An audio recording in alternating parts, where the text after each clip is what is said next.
देखिए, आप ही की गठबंधन के नेता उद्धव ठाकरे का कुछ बयान आ रहा है। पीसीआर मुझे जल्दी से दीजिए, जो कहा है उद्धव ठाकरे ने वो हम दिखाएंगे, लेकिन जल्दी से जो अभी कुछ हुआ अभी तक उस पर एक अजय आलोक आपका रिएक्शन। देखिए, दोनों जो बड़ी पार्टियां हैं इंडिया गठबंधन की, चाहे वो कांग्रेस हो चाहे समाजवादी पार्टी, वो बिल्कुल इस जीत को, आपकी जीत को पचा नहीं पा रही हैं और वो कह रही हैं कि कुछ तो गड़बड़ है। और ये लाइन सुबह से संजय राउत ने ले रखी है। मानसिक विकलांगता बढ़ रही है। मुझे लग रहा है कि महाराष्ट्र सरकार को आने वाले दिनों में मानसिक आरोग्यशाला खोलनी पड़ेगी कि संजय रावत, कांग्रेस के कुछ नेता लोग, इन लोगों को भर्ती होने की जरूरत है।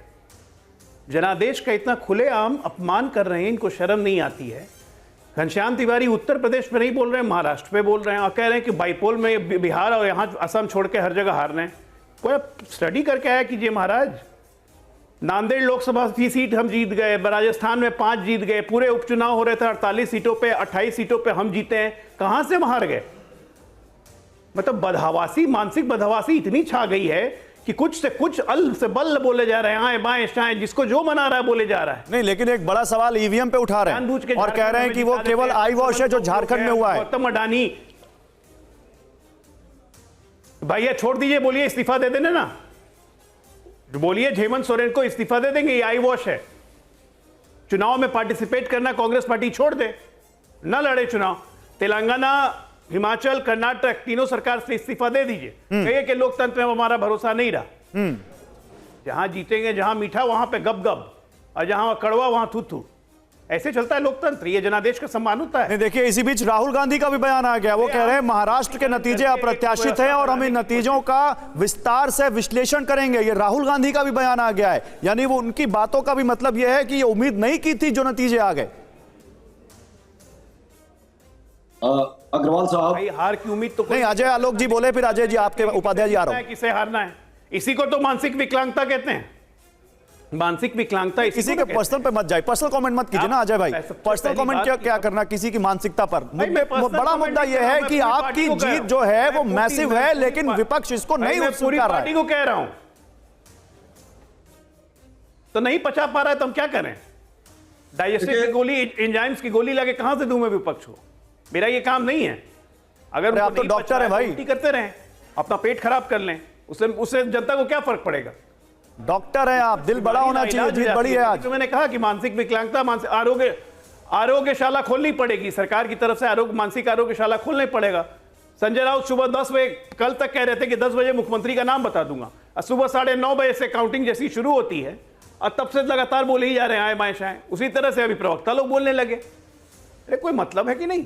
अच्छा, मैं समीर चौगावकर आपसे एक minute, doctor Ajay Alok, okay मैं आ रहा हूं। डॉक्टर अजय आलोक, एक मिनट। अजय उपाध्याय जी आपके पास भी आ रहा हूं, लेकिन एक अब समीर चौगावकर सवाल आपसे, क्या वाकई जो लाइन ले रखी है अब महाआघाड़ी के नेताओं ने, कांग्रेस ने, क्या ये लाइन प्रैक्टिकल है? क्या ये लाइन यहां पर बैठती है? क्योंकि जीत बहुत बड़ी है, इसलिए वो इन आंकड़ों पर सवाल उठा रहे हैं कि ईवीएम पे सवाल उठा रहे हैं, वो धन बल पे सवाल उठा रहे हैं। समीर चौगावकर, गौरव, बहुत दुर्भाग्यपूर्ण, अगर आप 2024 का लोकसभा चुनाव जीतेंगे तो भारतीय जनता पार्टी 240 सीटों पर आई।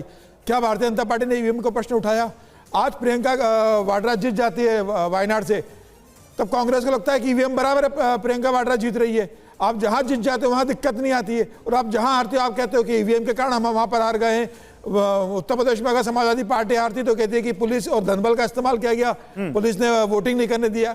आप स्वीकार करो ना कि आपका जनता से कनेक्ट कट गया है। उत्तर प्रदेश में तो हमने देखा था 7 पुलिसकर्मी सस्पेंड किए गए। समीर जी 7 पुलिसकर्मी सस्पेंड किए गए। उत्तर प्रदेश में बहुत सारे वीडियोस वायरल हुए, कई सारे लोगों ने आरोप लगाया कि हमें वोट नहीं डालने दिया गया। तो उत्तर प्रदेश से छुटपुट खबरें तो आई थी ऐसी। इतना बड़ा बवाल मच गया था कि आप 2 सीटों पे आके टिक जाओगे। कुंदरकी जैसी सीट आप हार गए 1.5 लाख वोटों से, कोई कल्पना कर सकता है? और जो करल अखिलेश यादव की इतने स्ट्रॉन्ग सीट, वहां किस स्थिति में समाजवादी पार्टी जीत रही है? आप अपना विश्लेषण करो ना। आप पीडीए की बात करते हो कि पीडीए हमारे साथ है, न पीडीए आपके साथ रहा, न हिमवा समीकरण का वार आपके साथ रहा। मुसलमानों को बड़ा कुंदरकी में भारतीय जनता पार्टी के पास चला गया है। यादवों का एक बड़ा वोट बैंक करल में भारतीय जनता पार्टी के पास जा रहा है। आप जो पीडीए का नारा देकर जीते थे लोकसभा चुनाव में, वो पूरा का पूरा पीडीए दलित और पिछड़ा। तो आप कह रहे हैं बटेंगे तो कटेंगे नारा उन लोगों ने भी जान ले लिया जो पहले सपा के वोटर थे, उन्होंने भी समझ लिया।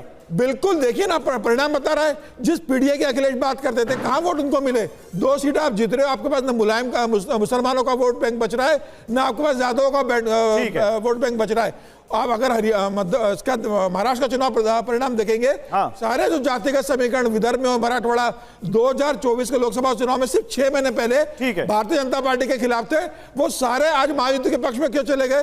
क्योंकि जनता को ये पॉइंट है, झूठा नैरेटिव चला था। अब हमें उससे बाहर निकलना है। ये प्रायश्चित का वोट बैंक, प्रायश्चित किया है महाराष्ट्र की